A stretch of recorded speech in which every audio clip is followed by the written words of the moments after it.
Podríamos titular esta nota con el doctor Claudio Rama, ya está con nosotros, a quien agradezco infinitamente su presencia, porque nos va ilustrando, ¿no?, con su capacidad académica, con su estudio, su investigación, respecto a un tema que tiene que ser el debate electoral político del sistema educativo uruguayo, a todo nivel. Venimos viendo con él, nos va explicando las tragedias que manifiesta a través de la historia el sistema educativo y hablamos con usted, doctor, de las tragedias del sistema educativo universitario, por ejemplo, la endogamia, esas castas políticas que están dentro, cooptando a la universidad, que no están por mérito o por carrera estrictamente técnica, sino que ahí hay, bueno, de todo un poco, ¿no? Nepotismo, corporativismo, ideología. Por otro lado, el tema de las pasantías es integrar al estudiante al mercado de trabajo, mercado profesional, como hay en otros países, un sistema de lo teórico y práctico integrado ya a la vida real. También hablamos del tema de la cultura de la evaluación, ¿no? Que estábamos hoy en una especie de revolución progresista, entre comillas. Bueno, sí, es una revolución. Cambia desde la raíz la que es la cultura de evaluar los conocimientos de los estudiantes y hablamos de un desequilibrio que nuestra universidad plantea de acuerdo a estas tragedias respecto al mercado laboral, mercado de trabajo y productividad del país. Todo esto tiene que ser motivo de propuesta política, doctor, de propuesta a través de los distintos partidos políticos y dentro de cada partido de los sectores que hoy están pugnando en esta interna. Sí, indudablemente el diagnóstico y cualquier análisis siempre deriva en la presentación de propuestas alternativas o amplificadoras de lo que hay o minimizadoras de los riesgos.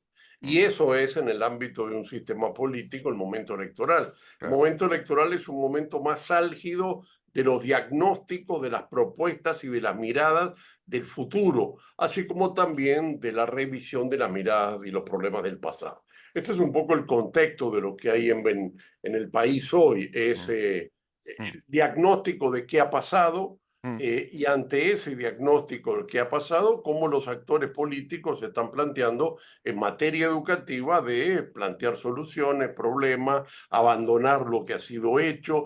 Y hay todavía, inclusive en Uruguay, un tema muy complejo en términos políticos Mm, o democráticos, que es permanentemente la negación de las acciones democráticas. O mm, sea, pensemos que la discusión está planteada entre que hubo una ley, la ley fue planteada la derogación, la votación popular planteó y dio como resultado el mantenimiento de la ley, y hoy algunos argumentos plantean volver atrás a la discusión de la ley.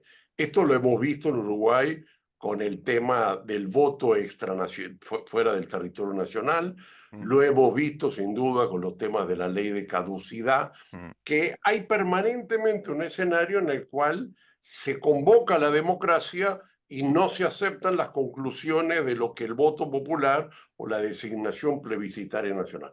Y por lo tanto, como el plebiscito o el referendo Mm, del tema revocatorio de la ley de urgente consideración, era una ley que planteaba muchos temas educativos y como muchos temas de seguridad, mm, parecería de alguna forma que estamos replanteando parte del debate que hubo ya sí. hace 5 años que condujo al tema electoral. Hay una vuelta a una discusión político nacional Mm, con los temas educativos similar a lo que fue hace 10 años, podría decir, o inclusive en el mm, 2005, mm. cuando terminó el periodo de Germán Rama al frente del Códice.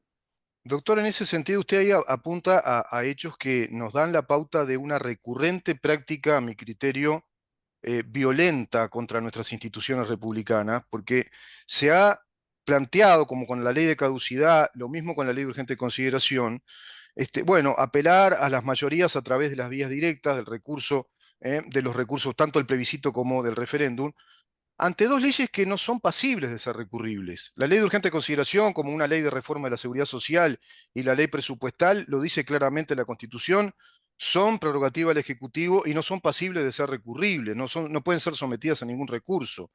Y lo mismo una ley de caducidad, que es una renuncia a la pretensión procesal, artículo 228 del Código General de Proceso.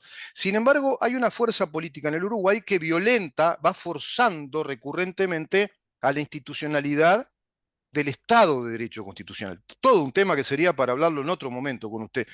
Pero veo que hay esa práctica recurrente forzando las cosas y Uruguay es un país que está como estancado y estamos discutiendo siempre los mismos temas y pasan las décadas. Y el sistema educativo lo mismo, queda rehén de una discusión permanente. ¿Y qué pasa en el sistema político hoy? Mira, yo te ¿Consideran que hay diría una visión que crítica necesaria, hay que cambiarlo, ir al futuro, de acuerdo a lo que usted plantea? ¿Hay que ir más hacia atrás? ¿Hay que quedarse con lo que tenemos en lo educativo? yo digo que la historia uruguaya nos muestra también en los últimos años una recurrencia de algunos procesos, Mm, no solo en esta materia eh, que es parte, bueno, de la Constitución, el derecho revocatorio de las leyes mm, por parte de la ciudadanía, sino también un escenario donde no hay consenso en algunos temas educativos. O sea, el país tenía en materia económica, supongamos, un fuerte debate de nacionalización, expropiación, la inflación no era mala, etcétera, etcétera. Y finalmente, las variables macroeconómicas y el equilibrio fiscal y el equilibrio balanza de pago han sido aceptados plenamente. Y por lo tanto, hoy nadie dice mm. volvemos atrás. Podemos decir volvemos atrás con la ley tributaria y finalmente se le hicieron casi mínimos acuerdos. En Ojo, todo caso, ojo, doctor, materia, ojo, que acá podemos ir muy atrás con un caballo de Troya del PCNT, que es este plebiscito contra la SAFAP, contra la propiedad privada, la actividad no, financiera. Ojo. no, sin duda, eso es un descalabro para el país. O Ah, sea, sacar los 22.000 millones que 1.600.000 uruguayos tenemos o tienen en las AFAPs sí, y eso pasar a ser un manejo de un fideicomiso, sí, ser manejado, incrementar los niveles de jubilaciones mínimas y al mismo tiempo cambiar de 65, volver al 60, eso es un descalabro financiero y total, probablemente no sí, solo confiscar esos bienes sí, de, 22, de 1.600.000 uruguayos, los 22.000 millones de dólares, sino aumentar los impuestos fuertemente. Eso es una totalmente, demencia total. que es parte de la discusión. Y Pero yo viola, digo viola aquí, la seguridad jurídica, los derechos adquiridos, ¿no? Derechos inviolables de propiedad, es decir, es un descalabro. Además, bueno, perderíamos este grado inversor, ¿no? Categoría de rango inversor, porque generaría una desestabilización total del sistema financiero también. Y por supuesto que violenta la propiedad privada de 1.600.000 ahorristas. Es realmente. que A van mí a me tiene ser preocupado. probablemente recursos. O sea, si Sí, tú te sacas una plata, mucha gente en Uruguay que tiene más o menos un profesional con 30 años de acumulación de, de fondos de AFAP, mm, puede haber juntado unos 150, 180.000 dólares. Que claro, se lo saquen claro, es obviamente tema judicial de recursos de inconstitucionalidad o de apropiación indebida de sus recursos. Pero a mí me interesa marcar, nosotros tuvimos una reforma que hizo Rama y se vino abajo y mm, durante muchos años la paralizaron. Finalmente el sistema político aceptó que había sido un error lentamente y empezaron a hacer algunos ajustes, mm, devolver algunos elementos, o al menos en lo discursivo, no mm, en lo instrumental. Ahora se aprobó una nueva reforma, la reforma ha caminado y básicamente lo que se está planteando sobre esa reforma es un elemento central que es volver a una forma colegiada de los consejos de primaria, secundaria y UTU, que sea colegial, o mm. sea, que se termine una forma de nuevo de gobernanza cooperativa frente a una gobernanza que lo que ha planteado es un nivel de ejecutividad, de separación entre el debate y la ejecución. Claro. El debate está en el CODICEN como ámbito político donde hay un ámbito de Autoridad, representaciones autoridad política, y claro. los consejos como un tema de centralización.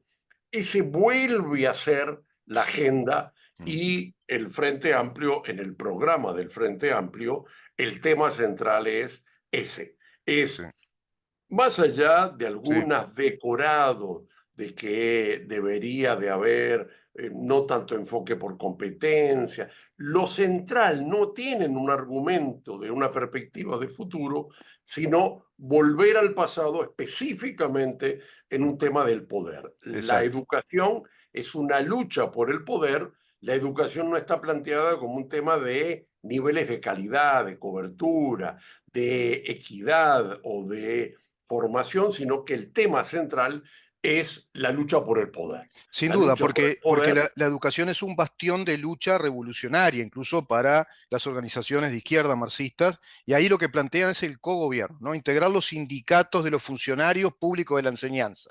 Ese es el kit. Volver a tener, porque hay una concepción gramsciana del escenario de Exacto, los aparatos educativos. Los exacto. aparatos educativos, en esa visión de Althusser como Sí, estructura de la sociedad y de la superestructura, mm, en el lenguaje o en el enfoque de la lucha revolucionaria, eh, una versión gramsciana del leninismo es sí, cooptar esos aparatos para dentro de esos aparatos mm, generar el cambio de los valores, de la enseñanza y tener aparatos de contrapoder. O sea, la mm, educación está vista en una estrategia de contrapoder y exacto, no está vista en el enfoque de la formación de la capacidad. Por exacto. eso, el tema del enfoque por competencia, de la articulación al mercado de trabajo, de los niveles de la calidad, del aseguramiento de la eficiencia, no son elementos centrales porque la visión del objetivo de la política es un aparato Mm, para la lucha política, un aparato para conquistar espacios de poder, un aparato para el contrapoder sí. desde la hegemonía de los aparatos Con educativos. la estrategia, este punto, está bueno que lo diga, doctor, y está bueno acá detenernos un poquito.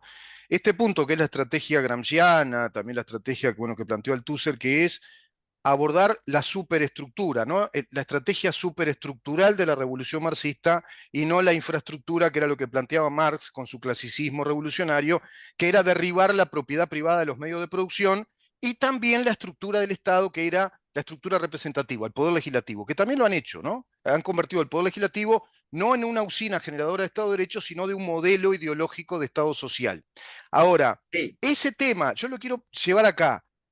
¿Puede un país con esta dicotomía, con este antagonismo, puede prosperar? ¿Qué destino podemos esperar hacia un futuro? ¿Puede converger esto de alguna manera? ¿O vamos a estar en este tironeo y como el pato, un paso para adelante y dos para atrás? digamos, mientras la mirada sea de una economía que se mantiene porque hay vacas, porque hay árboles, porque hay arroz, no necesitas tan marcadamente el conocimiento. Esa es una visión asociada a un espacio centro-periférica marginal como productores de materias primas. En esa cadena, la medida que empieza a haber mayores complejidades tecnológicas, se requiere más conocimiento. Y por lo tanto, la calidad del recurso, el capital humano, de la formación, es más determinante. Y por lo tanto, los aparatos educativos hoy están tensados entre ser un aparato que no es tan determinante para la economía Mm, o un aparato que en la sociedad del conocimiento y en la actual inserción global requiere ser fundamental. claro, Nosotros tenemos $1.000 millones que provienen de exportaciones de temas informáticos. claro. Tenemos cada vez más no una producción agropecuaria extensiva, sino que tenemos una producción agropecuaria que tiene trazabilidad, variaciones genéticas, tenemos una estructura de producción Sí, de carne que cada vez tiene logística más compleja. sí. O sea que la matriz primaria no es la misma matriz primaria de hace 30 No, años. no. Es una matriz primaria que tiene un mayor componente de conocimiento. Que ya Por lo requiere tanto, ese componente de recursos humanos, de conocimientos, ¿no? De calidad de conocimientos en el capital humano. Claro. por eso es que hay una mayor discusión en los últimos años para que el aparato educativo tenga una mayor prestación. Pero además, también el conocimiento en los últimos 20, 30 años viene cambiando aceleradamente. Sí, Y este cambio del conocimiento acelerado, esta expansión cognitiva, se nota en patentes, en sí, artículos académicos, en producción de conocimiento, sí, ahora tiene otro escenario que es con la innovación de la inteligencia artificial, se acelera la mm, producción de conocimiento y la complejidad de los procesos de trabajo sí, que requieren mano de obra mucho más formada en términos de las nuevas tecnologías y Y, conocimientos. y Por lo tanto, agreguemos el debate educativo se vuelve más sí, importante. para mí se vuelve central, es epicéntrico porque acá estamos hablando de una revolución cognitiva, científica y tecnológica muy acelerada, y no hablemos de los nanoelementos, de los microchips, de los ordenadores, los microordenadores, es decir, las computadoras cuánticas, el desarrollo de la tecnología satelital, lo que usted decía, ya siquiera la producción primaria no es la de hace 40 años atrás, requiere de un capital humano con profundos conocimientos, planificación, lo fitosanitario, control de los suelos, de las aguas, la Sí. aplicación de tecnología nuclear. Uf, Ahí, de alguna forma, eso ha puesto que concertado, podríamos decir, la macroeconomía, mm, o sea, concertado de que no puede haber inflación, de que tiene que haber equilibrios fiscales, de que las estructuras productivas tienen que tener unas lógicas vinculadas al mundo global sí, y al sistema económico internacional. Lo que queda en los debates tiene que ver con algunas características que es el tema de seguridad, indudablemente, ahí hay un tema mm, que no está asociado, pero que el producto bruto y el costo que tiene la seguridad para los hogares afecta también indirectamente a la economía. Pero las otras dos variables es la infraestructura y los recursos humanos. ah, La infraestructura, más o menos el país ha ido consolidando cambios de infraestructura. El debate de la matriz energética, que ha sido muy mm, costoso por la forma que se dio, mm, el tema correspondiente a la inversión en infraestructura y carretera y todo el tema mm, de las obras público-privadas, lo ha ido sacando del debate. Y sí, donde está quedando el gran debate es en el tema de los recursos humanos, claro, en el tema de la educación, lo que yo llamo poner el acento en la tragedia educativa. claro. Y allí hay un escenario en el cual podemos ver dos, Mm, tres miradas que yo quiero plantear mm, rápidamente. Una es volver al pasado, que es el mm, avestruz. mm, Es parte de un escenario gramsciano. sí, El otro esquema es responder con lo que se ha ido planteando en estos años, que es parte de la política pública, de la gobernanza de la educación, de las escuelas de tiempo completo, de algunos elementos correspondientes a políticas de universitarización de la formación docente. mm, Y el segundo elemento que yo creo que es el que hay que poner en la mesa son los temas nuevos, o claro, sea, los temas que no se han resuelto. claro, ¿Cuáles son los temas nuevos? Apareció la educación sincrónica, apareció la tecnología de la inteligencia artificial, apareció una mayor expansión del conocimiento y requiere posgrado, apareció un tema mucho más a fondo que no puedes hacer una reforma centralizada, hay mm, que descentralizar mm, y al mismo tiempo que también una reforma educativa que no está más conectada al mundo del trabajo termina siendo un escenario muy bonito, pero que no está integrado. ¿Correcto? De doctor, alguna forma se asocia. me Y permite esos porque son los quiero, debates del futuro. sin duda, acá estamos en un punto clave. Me permite ir a buscar un libro, se lo voy a mostrar, porque tiene que ver con eso, con el mundo que está descentralizándose, que se va sofisticando a través de estas tecnologías, el mundo de las redes, del historiador británico Niall Ferguson, que es un libro muy interesante.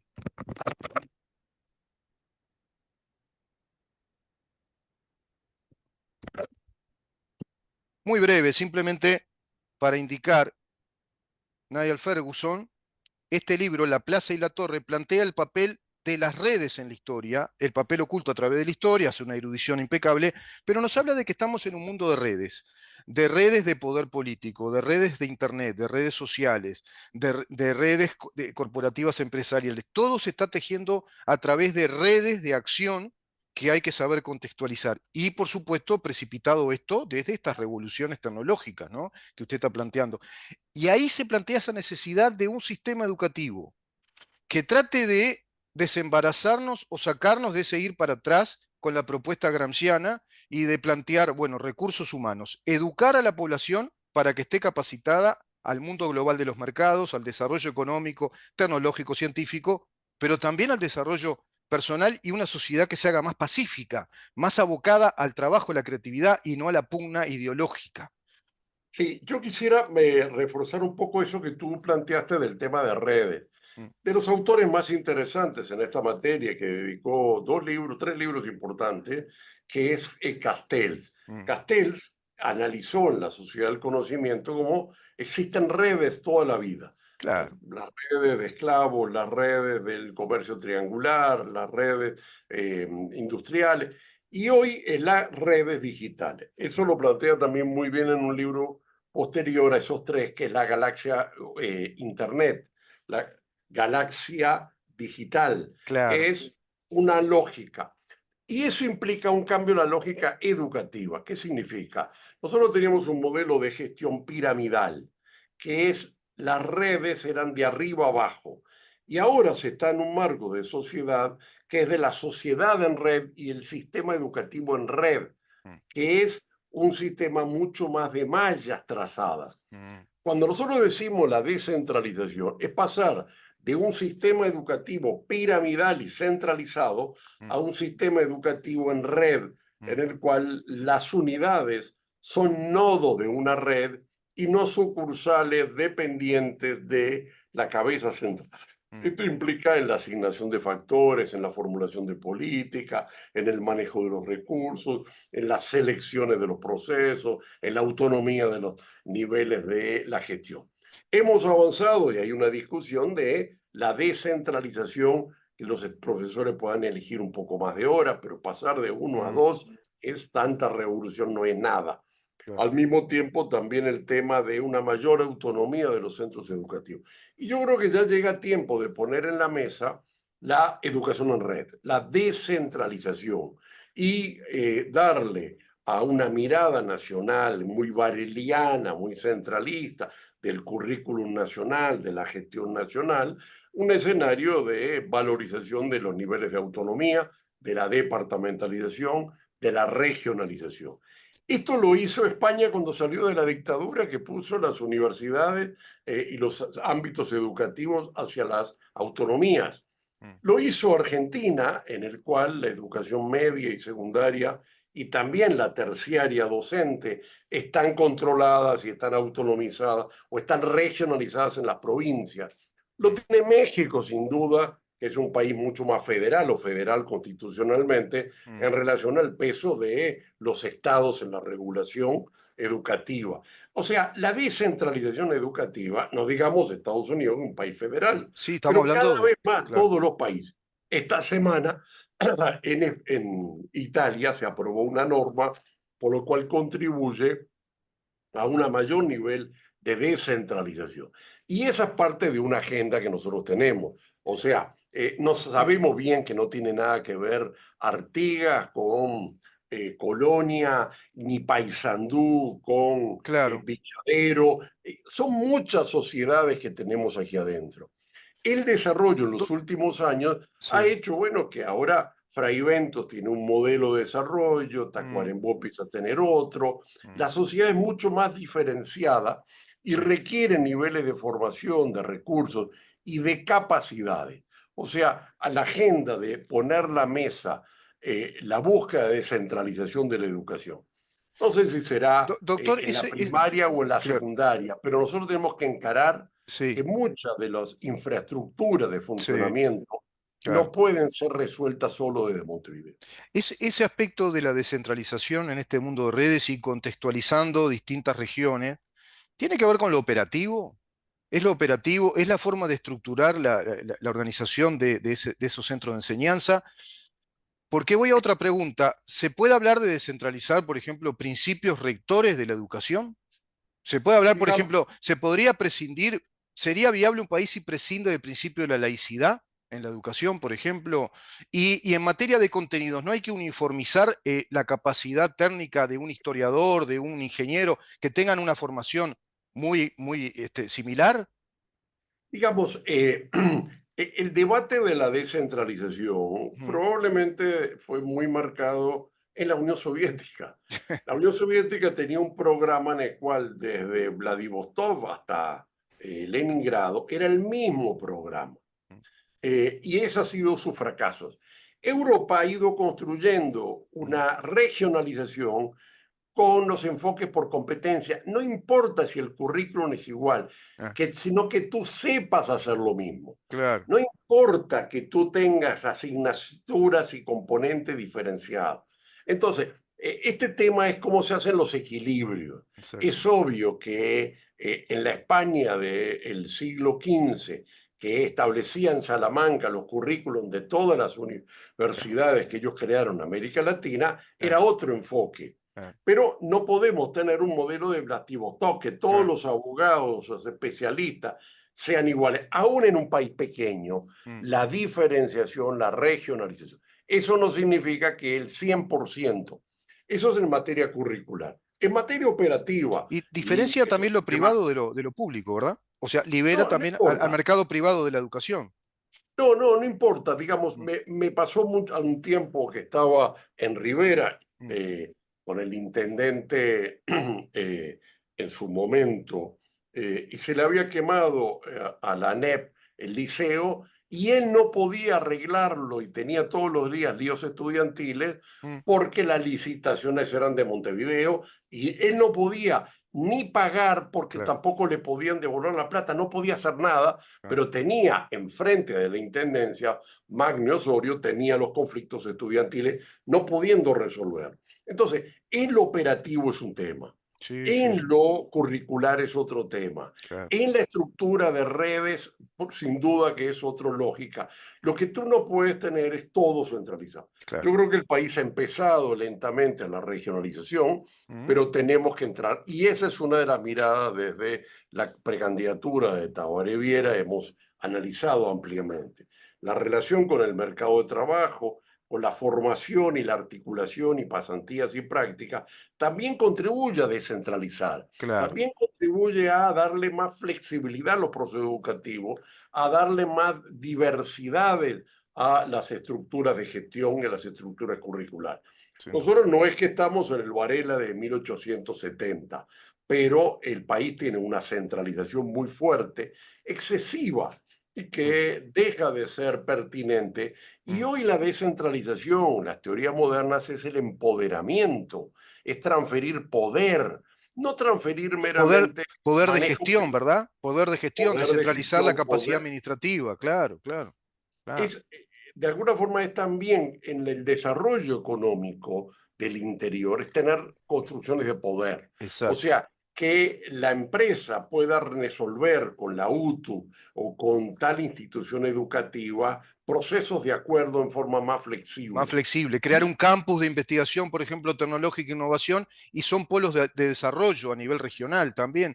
Otra sí, propuesta que está planteada para Uruguay, que tiene que ver con lo que usted dijo hoy, que son las propuestas en lo macroeconómico del desarrollo, infraestructura, son empresarios argentinos y empresarios europeos que plantean que Uruguay necesita puertos, construir puertos, y el puerto hace crecer a una sociedad, no cabe duda, hace crecer a la región, al país.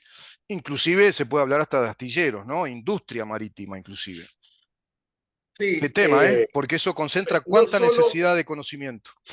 no solo puertos, empieza a haber en el país, en el mundo, puertos secos, que es que todo el proceso de descontenedorización no se hace en el puerto, sino que hay un puerto en la mitad del territorio. En Claro, México uno recorre y claro, dice puerto de tal y ahí van todos los contenedores y recién ahí está la aduana en la mitad del territorio nacional y no claro, al costado del mar. claro. Sin lugar a duda, el país es un país formado en el puerto. Sí, Ahora hay una propuesta de paraguayo que se viene negociando hace tiempo, sí. correcto, Ah, fracasó ese proyecto de hay un puerto de argentinos ahora que están fondos. planteando un proyecto de 200 millones de dólares de inversión para crear puertos, o sea, para Si construir el, puertos. Ujú. si el país tiene el nivel de exportaciones que cada vez está Claro, teniendo, claro. tú no puedes seguir teniendo un puerto centralizado. Hoy yo miraba unos datos, bueno, Colonia Mm, es el segundo departamento porque tiene en la zona franca de Nueva Palmira, sale una parte importante de la producción de ahí. mm. Y seguimos trayendo y vamos a traer todos los bosques a Montevideo con el ferrocarril. La mirada de un puerto nuevo, sin lugar a duda, más allá del fracaso que fue esta un poco situación que fueron los costos enormes Mm. de este tema del del puerto de agua profunda, el país deberá encararlo. Sí, Pero sí, en sí. todo caso, nuestro tema es encarar los recursos humanos. Muy bien, Nuestro doctor. tema es encarar las tecnologías de educación. Sistema Eh, educativo, tecnología de educación, tratar de ir venciendo esas tragedias, no ir hacia atrás, tener una mirada de futuro, políticamente hablando ahora, en este año ya electoral, en esta interna. Lo invito para la próxima, nos queda poco tiempo en la nota. ¿Podemos hablar concretamente de lo que se plantea en el sector de Tabaré Viera, por ejemplo, lo que se está sí, planteando en el Partido Colorado en estos aspectos, en este tema?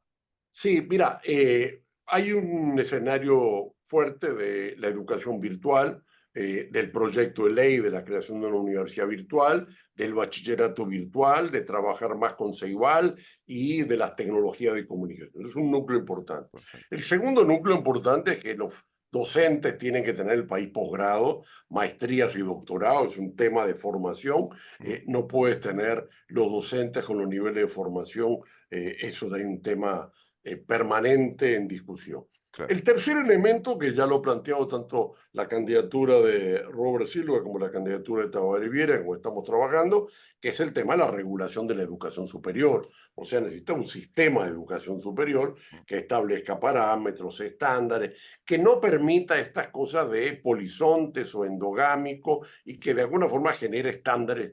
El claro. cuarto elemento es la calidad y el aseguramiento de la calidad. Se necesita una agencia de funcionamiento de aseguramiento de la calidad.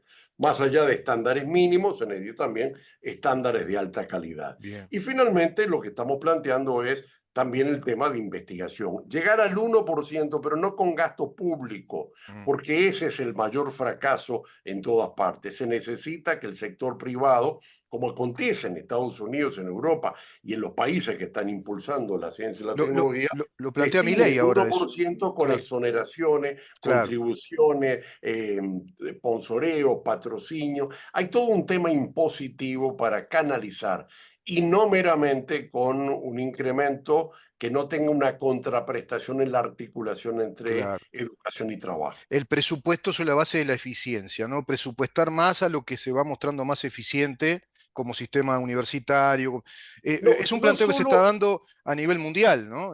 Porque no hay que solo levantar los eficiencia, estándares.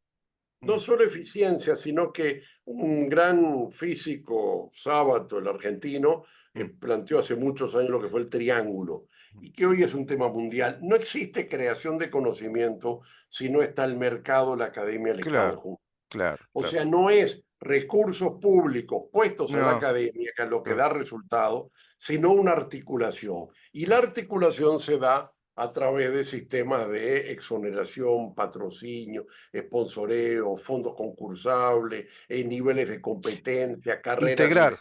investigador. Estamos hablando de ese triángulo integrador que venimos hablando con ustedes, ¿eso, no? Sí, por Mm, ejemplo, también no tiene sentido que centros de investigación no puedan tener doctorados. El claro, Instituto Pasteur, el claro, INIA y claro. muchos institutos que están vinculados a la creación de conocimiento Mm, no pueden ser también centros de producción de maestrías y doctorados como sí, acontece en el mundo. O sea, hay una reforma necesaria de la educación que también es sí. imprescindible. Y ya visualizo una Hay red ahí, allí visualizo una red, una diversidad de distintos campus universitarios, formaciones en distintos contextos. Podemos hablar de eso, doctor, en la próxima, ¿le parece? sin lugar a Todo dudas, eso, será un gran todos estos gusto. núcleos son importantísimos, ¿no? Es la agenda del próximo periodo.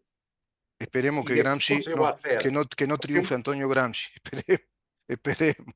bueno, es Porque, parte del debate claro, de estos temas de la discusión de la democracia y de las elecciones. mm, De ciudadanía informada, es sí, ciudadanía que toma decisiones más eh, correctas. es así, doctor, es así. Depende mucho de eso la democracia, de la ciudadanía bien informada y formada a su vez, ¿no?